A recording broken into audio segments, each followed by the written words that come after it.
Far below the ocean waves, a Gnarble lay in bed. All night long his Gnarble dreams kept swimming in his head. He dreamt a dream of swimming up to see the sky above, lit up by the sun in colors he just knew he'd love. But Gnarbles never swam that high. Their fins were much too small. Their tails were thin and floppy, which didn't help at all. This Gnarble liked his fins and had no problem with his tail. So when he woke, he knew that he just wouldn't fail. I'm swimming up above the waves to see the sky of blue. I've never seen it even once, and now it's time I do. The other Gnarbles warned him that he shouldn't swim so high, as did the Blyfish family that always swam close by. No Gnarbles ever swum that high. It simply isn't done. A Blyfish might just make the trip, but we know you're not one.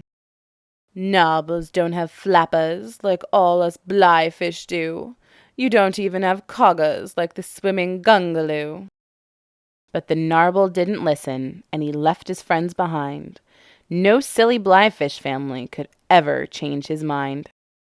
He swam up past the boulders made of spongy gishy-gosh and flew right by the herd of floating, feeding Fipplefosh. His fins were getting tired, but he knew he couldn't stop, so he kept swimming faster, trying hard to reach the top. Just then a hungry Warkle blocked the Gnarble with his fin. He grabbed him by his tail and brought him right up to his chin. "I've never had a Gnarble. This would be a tasty treat. But you're much too thin and bony for a fish like me to eat." So the Gnarble just kept swimming and didn't dare to stop until he heard the sound of a great big bubble. He turned around to see that he was in a bit of trouble. The sound he heard was that of a silver subbalubble.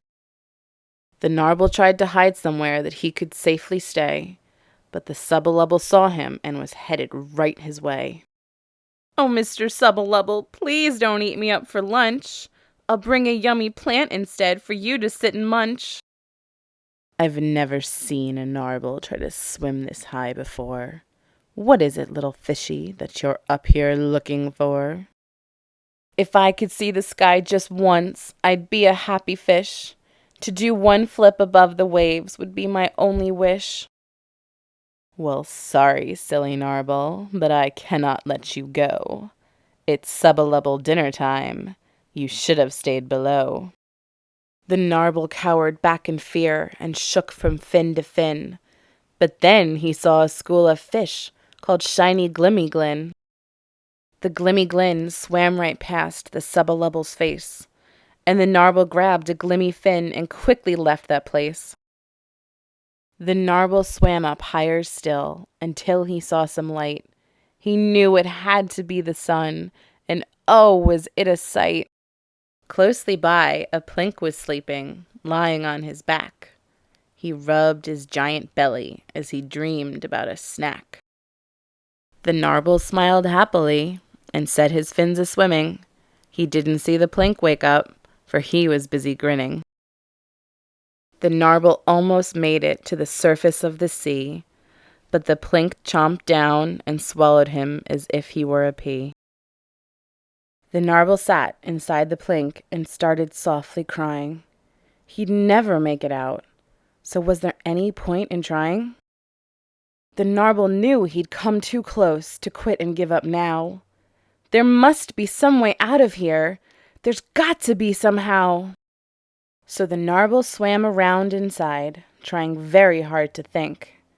And while he did, his floppy tail was tickling the plink.